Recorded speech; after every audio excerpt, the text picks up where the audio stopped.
Except everything welcome back to Ben Or. Today I'm going to work Sangre episode 57. Let's get started. Okay.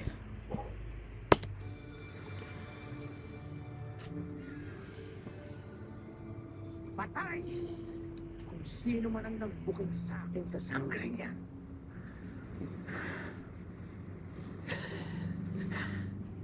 Ang hindi ko lang talaga matanggap. Eh yung meron siyang alas laban sa akin. Anong plano, Gog? Ipagkakalat na ba natin na si Sangre si Terra? Hindi. Ngayon alam ko na kung sino talaga ang terang yan. May alas na rin ako laban sa kanya. How? Gog, anong alas yan? His grandpa. Ano? Sino? Kilala mo si Javier? Yung lolo ni Terra? Dalhin mo siya sa akin. I knew it.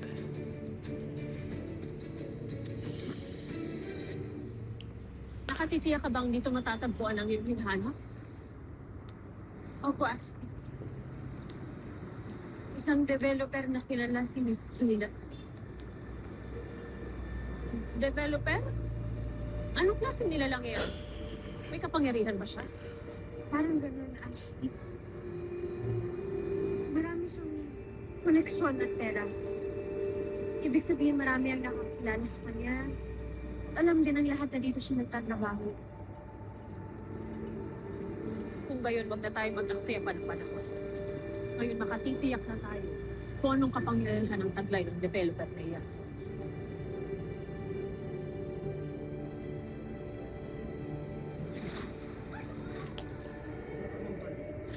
Silayas kayo. I did not expect that they going to the way they enter this room is so iconic. Period. That's queen behavior.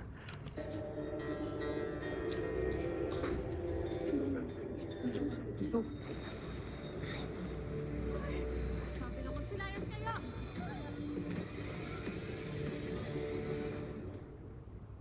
Now burn her. Come on, that's it. Alam ko na magkasabot kayo ligod sa pagpapasunog ng ospital. Oh no.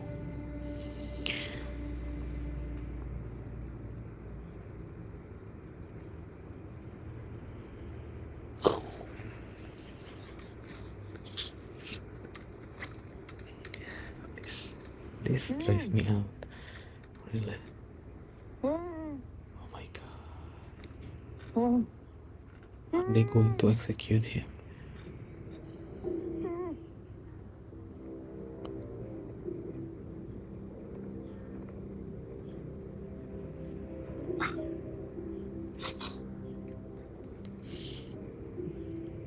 This bitch.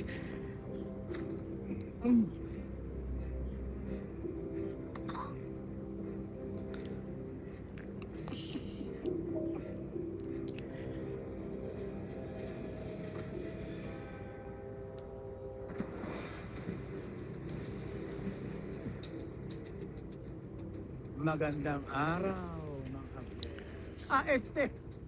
Lolo Javier. Ang pinakamamahal na lolo ni Terra. A.K.A. Sangre. Sangre!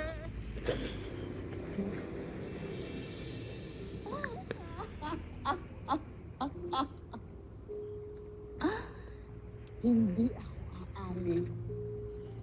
Wala akong aaminin. Dahil kung inaakala niyo kaya niyo takutin, you have to do better than that. Sanay ako sa kaso. Palagi akong nadedemanda, pero palagi rin akong nananalo. Because I have the best lawyers. Matapang ka.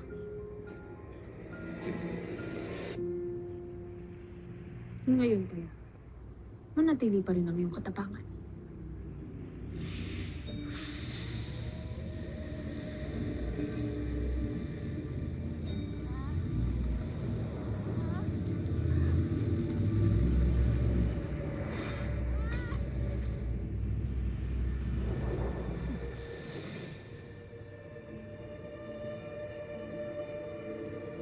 Ang mabuti pa yung matupok na rin ng apoy ang lugar na ito. Kasama ng iyong mga pag-aari. Gaya ng iyong binalak gawin mo.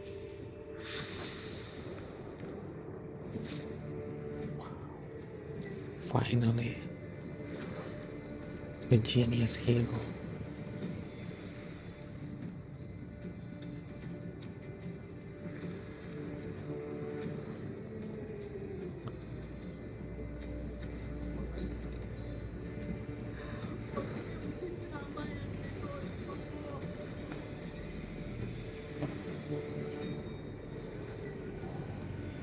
That's there.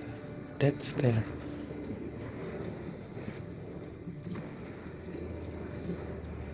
That's Mark.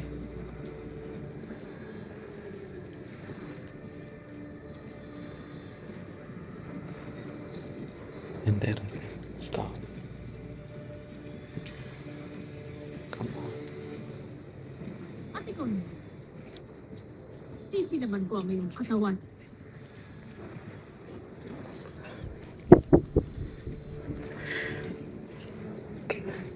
You better.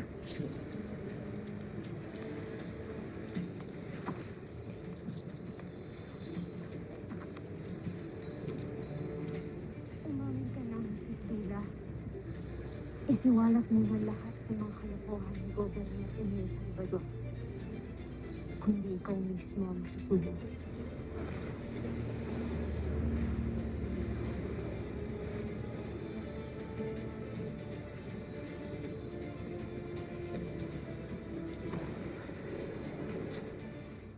Back to normal operations ang ospital matapos mangyari ang sunog kagabi. Pero hanggang ngayon ay walang matukoy na cause of fire ang fire department. Tara, tayo na ibang may tubig. Sabi tayo ng iba. Excuse me po. Marcos Abelio po, GMA News. Pwede ka po may GMA. GMA. Yes, fix your hair, girl. Dito ka ba nung nangyari ang sunog? Pasyente ka ba rito? Opo, kaka-discharge ko nga lang po eh. Buti na lang po talaga dumating kagad si Sangre noon. As in, pasalamat po talaga sa kanya. Shout out sa'yo, Sangre! Thank you talaga! Thank you, Sangre!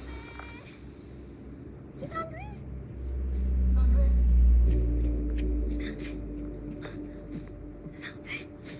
What is she doing here? Sangre po talaga ang sinadyan ko dito. Oh, Meron lang handang magsalita para magtulong.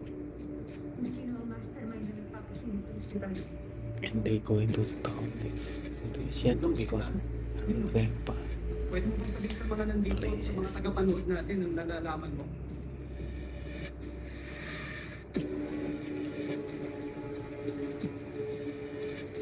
Mga mamamayan ng Distrito 6 ng buong Eldoro.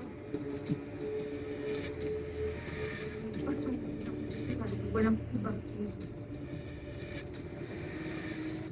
Si Governor Emil Salvador. Wow.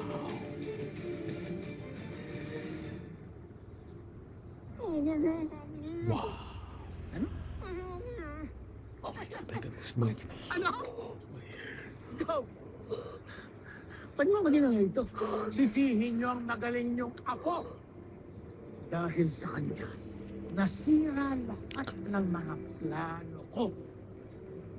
Kaya humanda siya sa akin. Humanda kayong lahat. Ano? Alam ko ang sikreto ni Tema. Alam ko ang baho niya. Humanda siya sa akin. Humanda kayong lahat. Dahil pinukin na kayo ng kaibigan nyo.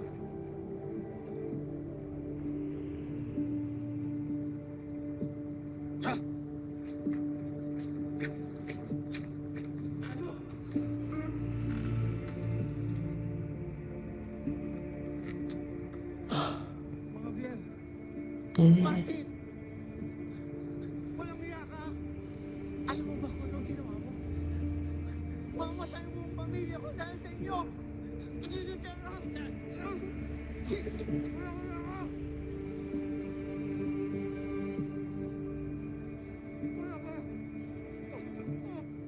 Statement, Mrs. Paula Luna.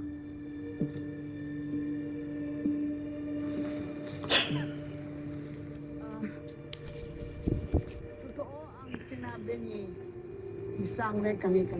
You better. Si Governor Emil Salvador ang talagang salarin. Siya ang tunay na mastermind dito. Oh my God. Binenta niya sa akin ang lupa. Sabi niya, siya na raw ang bahalang alisin ang basta doon. Finally.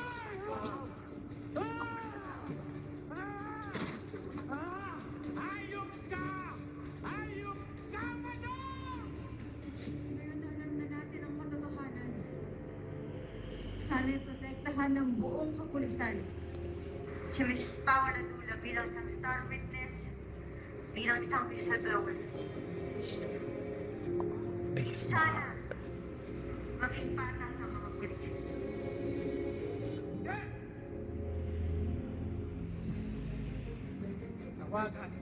Tawagan si Chief ngayon! Okay, go. Sana walang palakasan na maganap ng dahil ang sigob ang pinangalanan. Kaya ikaw, Golden, always Tell him, Queen. pagbayaran lahat ng mga kasalanan ng taong bayan. Sino ka? Para magsabihan ako ng ganyan? Ha? Nahihibang ka na ba? Ako! Si Governor Emil!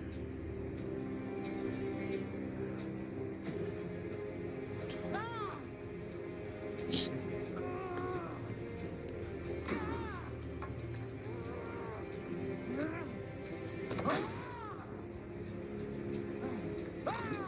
I'm so happy. Ngayon alam na natin ang katotohanan. Grabe naman si Gob. Dapat kami niligob yung mga kasalanan niya. Oo, tama yan eh. Sana'y protektahan ng buong kapulisan. Si Mrs. Paula Dula bilang isang star witness, bilang isang whistleblower.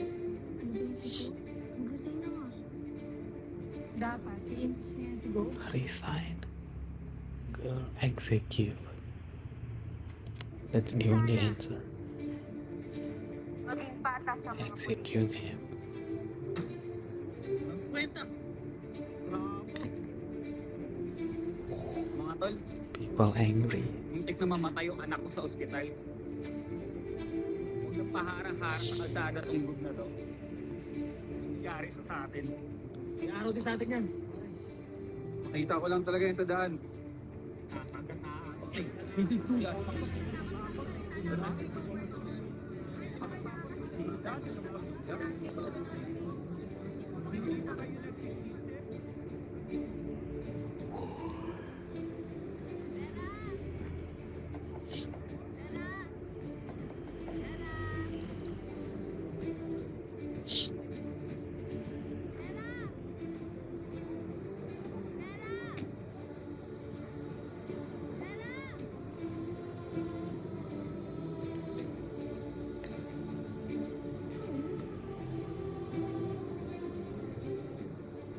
Kaya ikaw, Governor Emil Salvador, umupo ka na. Pagbayaran lahat ng mga kasalanan ng taong bayan.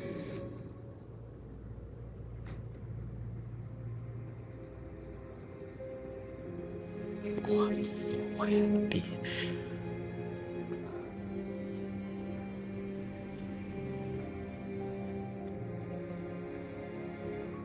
Asan na yung wine ko?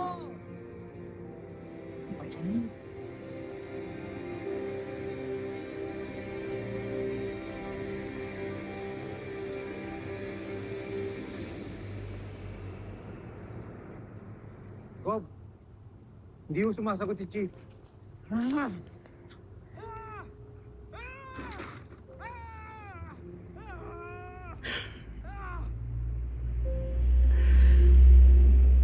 Don't laugh. Oh, why he laugh? anong nininisin mo? Ano? Oh my god. Magsabihan Don't kill him. ang yabang niya at ang taas ng lipad niya! Ano?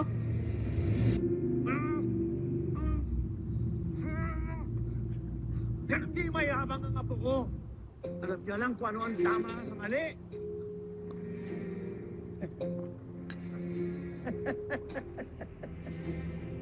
Javier, naniniwala ka ba dun sa kasabihang kung ano ang taas ng lipad? Siya rin lakas ng bagsak! At ibabagsak ko sa lupa yung apo mo. Ilulubog ko sa lupa! 10 ng kanyang kamag-anak! Kasama ka! Ha?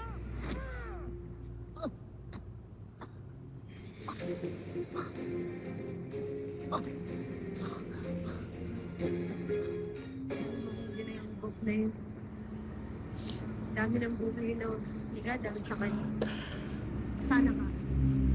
At nang matapos na ang tungkulin mo sa mundong ito, at makabalik na rin tayo sa Encantadia.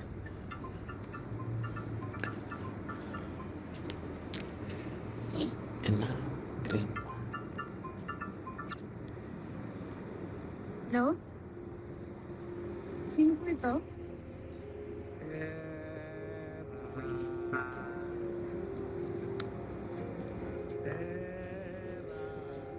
I can't with him. His acting skills so good. Alam ko naman kilala mo ako. Pero ito sigurado mas kilala mo.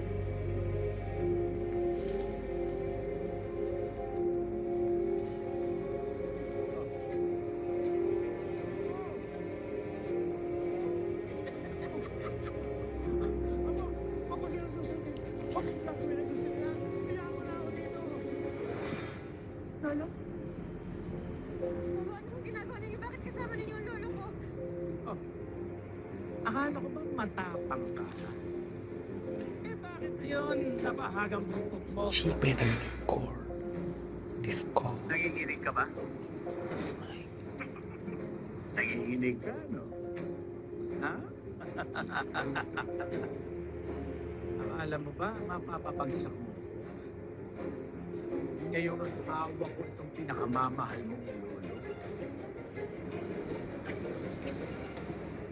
Magpapapresko na ko, sabihin mo, ikaw ang may kasalanan ng lahat at hindi ako.